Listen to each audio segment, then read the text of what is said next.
Selamat berjumpa kembali dengan kami, channel Film Legenda Nusantara. Dalam channel ini, kami akan menyajikan cerita-cerita legenda, cerita-cerita sejarah Nusantara, kejayaan Nusantara.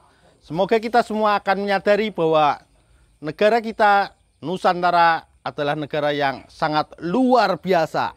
Salam NKRI. Kidung Senja di Mataram bagian 53. Setelah Nurseta menghubungi mereka dan membujuk mereka agar suka bekerja sama membantu Ponorogo, kembali terjadi pertengkaran dan pembantahan antara kedua orang kakak beradik itu. Pada pagi hari itu, kembali kakak dan adiknya ini bertengkar mengenai urusan itu. Mereka berdua duduk di tepi telaga yang sunyi.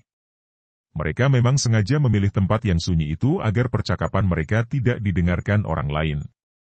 Mereka duduk berhadapan di atas batu datar yang licin, di tepi telaga. Pagi yang cerah.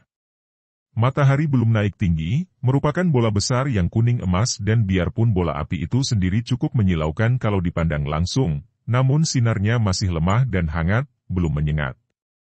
Kicau burung pagi sudah melemah karena sebagian besar burung-burung itu sudah meninggalkan pohon mencari makan.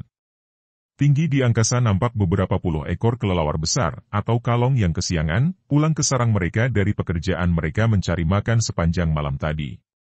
Sarang mereka adalah sebuah randu alas besar di hutan bukit sana. Air telaga nampak tenang, seperti sebuah cermin kaca yang besar. Sinar matahari membuat jalan emas yang panjang di permukaannya, membuat bayang-bayang pepohonan yang terbalik kehijauan nampak aneh mengandung rahasia yang mendalam. Dalam keadaan seperti itu, kalau kita duduk di tepi telaga, kalau kita mengamati semua itu tanpa keinginan mengamati, tanpa pikiran, tanpa penilaian, kita seolah menjadi bagian tak terpisahkan dari keagungan alam ciptaan Sang Maha Pencipta itu. Tidak ada lagi bedanya antara yang satu dengan yang lain, semua merupakan bagian dari suatu kesatuan agung. Tidak ada baik, tidak ada buruk, tidak ada indah atau jelek, tidak ada tinggi atau rendah, semua berada dalam keadaannya yang suci. Bagus dan buruk hanya timbul setelah kita menilai, dan penilaian ini selalu didasari oleh rasa suka dan tidak suka, sedangkan rasa suka dan tidak suka didasari pula oleh kepentingan pribadi. Kalau menyenangkan, maka timbul perasaan suka dan dianggap indah. Kalau tidak menyenangkan, timbul perasaan tidak suka dan dianggap buruk. Karena penilaian itu terpengaruh pikiran dan kepentingan, tentu saja tidak abadi, selalu berubah sesuai dengan kepentingannya. Mungkin yang kemarin kita katakan baik, hari ini kita katakan buruk, dan apa yang hari ini kita katakan buruk, besok kita anggap baik. Sejenak Santiko dan Bargolo duduk berhadapan tanpa kata-kata, seolah suasana di sekelilingnya mempengaruhi mereka, mengusir semua gerak hati akal pikiran, dan dalam keadaan kosong dan hening, tidak ada masalah, tidak ada pertentangan, tidak ada gesekan. Akan tetapi akhirnya, hati akal pikiran yang menang dan sekali lagi keduanya sudah dicengkeram oleh hati akal pikiran masing-masing. Santiko sang kakak, bertubuh tinggi besar dan kokoh kuat, wajahnya membayangkan kegagahan, gerak-geriknya kasar, sesuai dengan wataknya yang keras terbuka dan jujur. Dia membiarkan kumis dan jenggotnya tumbuh subur sehingga wajah itu nampak jantan dan gagah perkasa. Sepasang matanya yang lebar itu bersinar penuh kejujuran, dan dia tidak pernah mengenal kepura-puraan. Adiknya, Bargolo yang berusia 30 tahun, merupakan kebalikan dari keadaan lahiriah kakaknya. Bargolo ini bertubuh sedang dan nampak lelah lembut, baik gerak-gerik maupun tutur sapanya. Wajah tampan dan halus, tidak memelihara kumis dan jenggot, senyumnya menghias wajahnya sehingga dia selalu nampak ramah dan manis budi.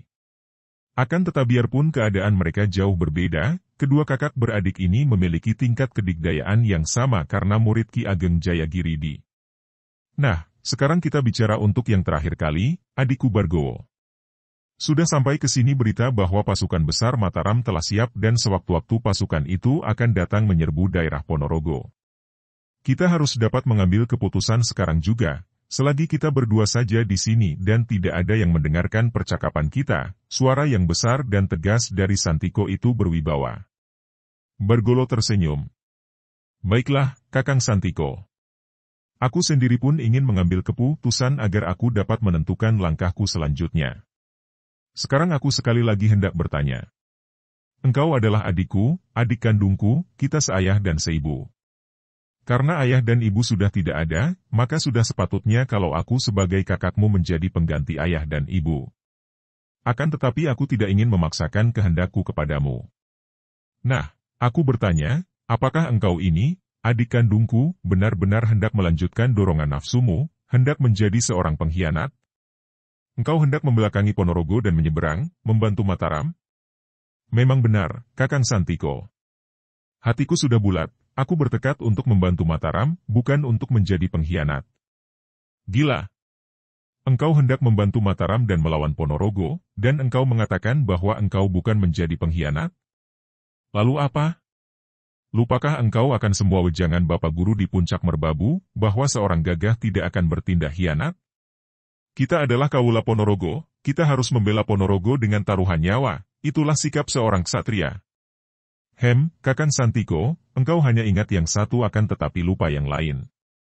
Lupakah Kakang akan wejangan Bapak Guru bahwa kita harus menjadi orang yang selalu menjunjung tinggi-tinggi kebenaran dan menentang kejahatan? Kita harus membela dan mempertahankan kebenaran dan keadilan, kalau perlu dengan taruhan nyawa. Nah, itulah sebabnya mengapa aku membela Mataram, Kakang Santiko. Jelas bahwa dalam pertentangan antara Ponorogo dan Mataram, pihak Ponorogo yang bersalah. Ponorogo adalah termasuk wilayah Mataram sejak dahulu, kenapa sekarang Ponorogo meniru daerah lain, memberontak terhadap Mataram? Seorang ksatria yang menjunjung tinggi kebenaran dan keadilan, tidak akan membenarkan pemberontakan yang pada dasarnya adalah karena iri hati dan hendak merebut kekuasaan.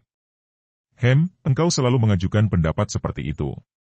Agaknya engkau hendak meniru kelakuan Wibisono yang berkhianat terhadap Alangka dan memihak Roma untuk memerangi kerajaan kakaknya sendiri. Tidak kusangka, Kakang. Dan engkau agaknya hendak meniru raksasa Kumbokarno, tidak peduli bahwa kakaknya jahat dan keji, membela Angkara Murka dengan alasan membela tanah air. Bargowo membalas. Memang benar, karena kuanggap bahwa Kumbokarno itulah yang benar. Biarpun dia raksasa, akan tetapi hatinya adalah hati seorang ksatria, seorang pahlawan. Dia rela mati demi membela tanah air dan bangsa. Dan aku memang mendaulat tindakan itu. Aku pun rela mati demi membela Ponorogo. Akan tetapi itu berarti bahwa engkau membela yang salah, Kakang. Dan kau kira Sang Prabu Hanokowati dari Mataram itu yang benar? Engkau mengkhianati Ponorogo, tempat di mana ibu melahirkan kita, dan membela Mataram? Sungguh memalukan sekali. Kakak beradik itu saling tatap dengan muka merah. Keduanya sudah marah sekali, yakin akan kebenaran masing-masing. Memang sungguh aneh keadaan mereka itu, sama benar dengan yang dialami oleh kakak beradik Kumbokarno dan Wibisono dalam kisah pewayangan Ramayana. Kumbokarno yang berwujud raksasa dan Wibisono yang berwujud Bambang yang tampan itu saling berhadapan seperti musuh karena mereka pun berbeda bahkan bertentangan pendapat seperti halnya Santiko dan Bargowo sekarang ini. Kakak mereka Sang Prabu Dasamuka, menculik Dewi Sinta istri Ramawijaya sehingga Rama mengerahkan pasukan monyet menyerbu Alengka, negara Dasamuka. Wibisono yang tidak berhasil membujuk kakaknya, Dasamuka untuk mengembalikan Sinta dan mengaku kesalahan, lalu menyeberang dan memihak kepada Ramawijaya. Sebaliknya, ketika Kumbokarno juga gagal mengingatkan Dasamuka, dia bahkan menjadi senopati, melawan pasukan Ramawijaya dengan penuh kesadaran akan kelaliman kakaknya akan tetapi dia melawan pasukan Ramawijaya bukan demi membela kakaknya melainkan membela tanah air dan bangsa dari serbuan musuh, sampai dia gugur di medan laga. Keduanya membela kebenaran masing-masing, dan masing-masing memiliki alasan yang kuat. Wibisono hendak membela kebenaran dan keadilan dan untuk itu, dia rela menentang kakak sendiri karena kakaknya berada di pihak yang lalim dan bersalah.